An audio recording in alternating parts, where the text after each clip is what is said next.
Welcome to this tutorial video. The goal of this video is to give a brief overview of smart stickers. Smart stickers allow healthcare providers to create customized treatment plans that guide patients through their care journey. Practitioners can also provide detailed steps that must be followed, for example, tests that must be run, medication that must be taken, and even lifestyle changes that must be implemented. In essence, with smart stickers, care is more organized, efficient, and tailored to each patient's needs, helping improve health outcomes. In this tutorial video, we will start on the smart sticker screen.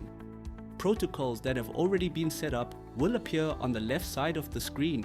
Click on the Add button to add a new protocol. A new Add Protocol screen will open. For more information on how to add a new protocol, please refer to the Adding a Smart Sticker Protocol user manual linked in this video's description. Whenever the protocol is added to a patient, default states and timers are automatically applied. For more information regarding the default state of a protocol, please refer to the Smart Sticker Default State user manual linked in this video's description. More than one state can be set up per protocol, allowing the practitioner to select the most suitable one for the patient's treatment.